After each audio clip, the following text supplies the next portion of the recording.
महिला हर बार psychiatric hospital में दवा खाने के बाद जब कोई देख न रहा हो चुपके से दवा मुंह से निकालकर टिश्यू पेपर में लपेट लेती और अपने बेड के गद्दे के नीचे छुपा देती। दिन बाद दिन यही सिलसिला चलता रहा। दवा खाने के बाद वो तेज कदमों से अपने रूम में वापस भाग जाती और वो दवा छुपा देती। लेकिन उसका ये अजीब व्यवहार हॉस्पिटल के दूसरे पेशेंट्स को नजर आ गया। एक दिन जब वो घूम रही थी तभी उसने देखा कि एक वार्ड बॉय उसके रूम में घुस गया। उसे देखते ही उसके होश उड़ गए। वो भागकर रूम में घुसी लेकिन देर हो चुकी थी। उसने जो दवाइयां छुपाई थी वो सब बरामद हो चुकी थी। उसने झटके से उन्हें छीनने की कोशिश की लेकिन अचानक उसके हाथ से ढेर सारी रंग बिरंगी चीजें गिर पड़ी। वो घबरा गई लेकिन जब ध्यान से देखा तो वार्ड बॉय मुस्कुराते हुए बोला, अरे तो तुम छुपा क्या रही थी? कैंडीज हॉल में तो ढेर सारी पड़ी हैं, अगर पसंद है तो छुपाने की क्या जरूरत। खैर वार्ड बॉय ने ज्यादा कुछ नहीं सोचा और चला गया। जब सब बाहर निकल गए तब महिला ने फर्श पर एक कार्ड पड़ा देखा। उस पर एक मैजिक रैबिट जादुई खरगोश का ड्राइंग था। उसे देखकर महिला सोच में पड़ गई। उसे लगा जैसे ये पहले भी कहीं देखा है। असल में वो महिला बिल्कुल पागल नहीं थी। उसे उसकी सखी ने फंसाकर यहाँ भेज दिया था। वो रोज रात दिन सोचती रहती कि कैसे यहाँ से भाग निकले। एक दिन फ्री टाइम में उसने देखा कि डॉक्टर अपना ऑफिस छोड़कर जाते वक्त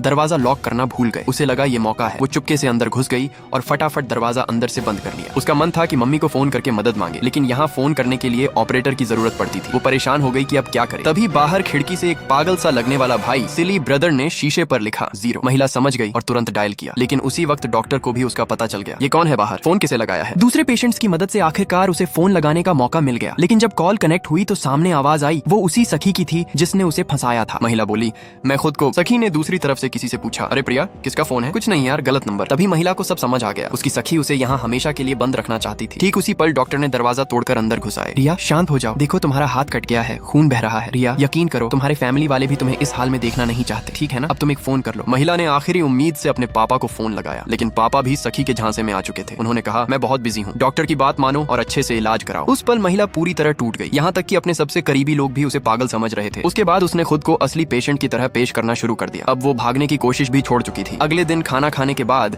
जब वो फ्री एक्टिविटी में थी तभी उसकी नजर एक व्हाइट बोर्ड पर पड़ी। उस पर हाई लेवल के मैथ्स के सवाल लिखे थे और नीचे वही जादुई खरगोशन बना हुआ था, बिल्कुल वैसा ही जैसा कार्ड पर था। उसे लगा कि इसमें कोई राज छुपा है। अपनी तेज दिमाग से उसने सारे सवाल हल किए। जवाब निकला एक इंग्लिश वर्ड, गार्डन यानी बाग। वो तुरंत बाहर भागी क्लू ढूंढने और वहाँ 3 पेशेंट एक बेंच पर बैठे उसका इंतजार कर रहे थे। वीडियो का यह हिस्सा यहीं खत्म होता है। हम धोखेबाज नहीं है, हम तो बस पागल हैं। चलो तुम एक विश बोलो, देखते हैं हम पूरा कर सकते हैं या नहीं। उसी रात को उसे सच में एक सरप्राइज मिला। बॉक्स खोला तो अंदर एक लैपटॉप था। उसने फटाफट अपने कंपनी का स्टेटस चेक किया। जब जानकारी सामने आई तो उसका दिमाग सुन्न हो गया। उसकी खुद की कंपनी को उसकी सखी ने पैक करके बेच दिया था। कांपते हाथों से उसने एक वीडियो खोला। उसमें सखी बेशर्मी से सबको बता रही थी कि कंपनी अब उसकी है। महिला पूरी तरह टूट गई। आंसू रुक ही नहीं रहे थे। वो सब कुछ जो उसका था उसकी सखी ने गंदे तरीके से छीन लिया। नफरत और बेबसी ने उसके दिल को भर दिया। उसने आंसू पोंछे मुड़कर उन तीनों पेशेंट्स के पास गई और बोली, अब वो उनसे ट्रेनिंग लेगी। बाहर निकलने के बाद वो अपनी सखी से बदला लेगी और जो कुछ खोया है वो सब खुद वापस छीन लेगी।